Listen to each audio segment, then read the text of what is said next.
on a little bit with our lead walking, and we're going to do an exercise called that I call figure of 8. So we're going to be walking in a figure of 8 around these 2 poles.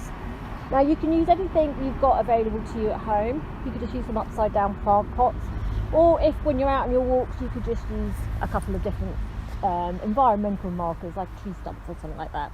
But essentially we're going to just be changing direction quite frequently, and I find this helps because it just keeps that connection going with you and your puppies. So what I'm going to do to start with is I'm going to pop the front connection onto Bertie's harness so that he knows we're in training mode. If I can find it, there we go. So it's a double end connection for him, it's his training mode, and he knows then that when that's connected we're working together.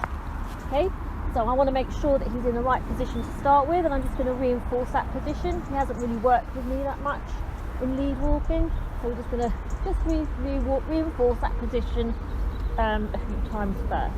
Then we're going to start moving, and I'm going to ask for a little bit more connection as we make the turns. Are we ready, Bertie? Off we go. Good boy. So to start with, I'm going to use a high rate of reinforcement for him staying close. Bertie, good boy. Okay, and we're going to take it nice and slowly. He gets used to walking at my pace. As we come around the inside, it's going to be quite difficult to get around him on the inside of the turn. So I want to get him nice close as we go around that turn. Good boy. And then when we come to this marker, he's going to be on the outside of me. It's a little bit easier for him. Nice, good boy. So you can see I'm using a high rate of reinforcement, and I'm marking and rewarding him staying close. Good. So here we're going to get him nice and close as we come around the turn. Good. And reward him. Good boy, Bertie. Very nice. Very nice. Good boy. Good boy.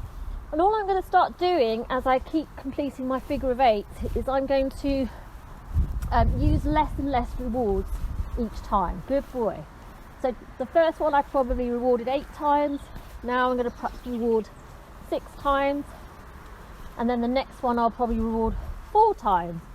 So we're fading out having to reward for every step, and we're going to see if we can maintain that connection, good, without having to be rewarded as frequently as we were. Good boy. So we're going to see if we can get all the way around this turn. Good, good. Notice again that I'm marking, then the food arrives. I'm not having the food in front of his nose as we walk along.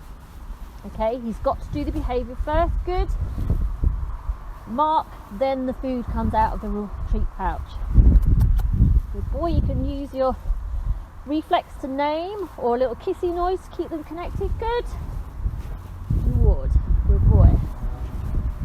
And what I find with this exercise is after a while it just gets a little bit kind of repetitive, but it's a nice calming exercise as well. So it calms them right down. So if you've got a very excitable puppy that is difficult to maintain connection and you're loosely walking, doing a bit of figure of 8 just helps calm everything down. You see how calm he's now become. Good boy. Super boy. Very nice. And you can tap your leg as well to help with a bit of connection. So for him that means jump up. Good.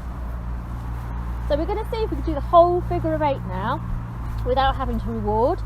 Just going to use his name, Bertie. Keep him nice and connected. Walk around, all the way around to complete the turn. Good boy. Super boy. That was so clever. Good boy. Cool. So that's a nice little exercise that you can bring into your loosely walking training.